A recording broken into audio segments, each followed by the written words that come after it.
bienvenue dans ce mot pour aujourd'hui. Nous préparons à vivre cette période d'été où justement nous voulons nous détendre, à profiter, avoir des temps. Pour d'autres, ça sera aussi un temps d'activité, mais c'est un temps où justement on veut relâcher, prendre soin de soi, avoir un temps de bonheur, de répit, de repos. Peut-être que certains ne l'ont pas parce que le cœur est troublé, parce que on n'a pas cette possibilité. Et je voudrais vous dire que à travers cette prière de David, il y a deux choses qui sont importantes. Lorsque David va vivre un temps aussi d'épreuve, parce que il est comme nous, David était roi d'Israël et il devait diriger le peuple. Il devait diriger le peuple vers Dieu, sur le chemin de Dieu, dans la volonté de Dieu. Sauf que David, c'est un homme. Et David, il va avoir des erreurs de parcours. Parfois, il va faire des choses qui ne venaient pas de Dieu. Et bien souvent, il va faire aussi il fera des choses qui seront graves, qui seront difficiles à réparer.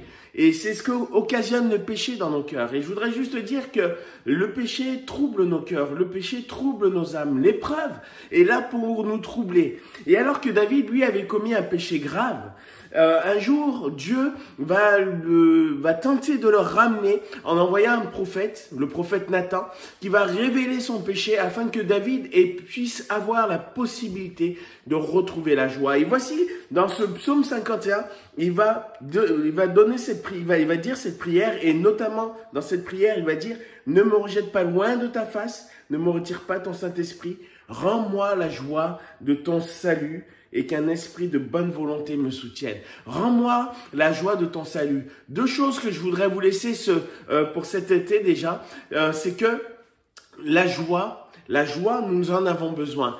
Et David, c'est une chose, c'est que la joie vient d'un cœur réconcilié avec Dieu, vient d'un cœur qui a fait la paix avec Dieu. Et il sait que à cause du péché, il y a cette séparation et que sa joie ne peut pas être parfaite. Aujourd'hui, je voudrais vous dire, soyez réconciliés avec Dieu. Dieu est capable de vous donner de la joie. Et la deuxième chose, c'est qu'il dit, rends-moi la joie.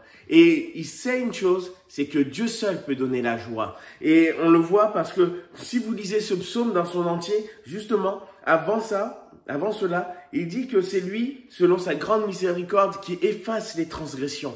Et je voudrais juste nous rappeler que Dieu a prévu la solution pour effacer nos fautes, nos transgressions, notre péché. Il a envoyé Jésus-Christ sur la croix. Et la Bible nous dit qu'il est mort pour le péché une fois pour toutes. Et c'est parce que nous nous tournons vers lui, que nous nous confions en lui, que nous nous repentons, que nous abandonnons nos péchés et que nous confessons nos fautes, que Dieu est capable de restaurer la joie dans nos cœurs. Alors, aujourd'hui, ne restez pas dans le trouble. Peut-être que les situations environnantes ne sont pas favorables, mais il y a des situations où Dieu est capable de ranimer la joie lorsque nous nous tournons vers lui.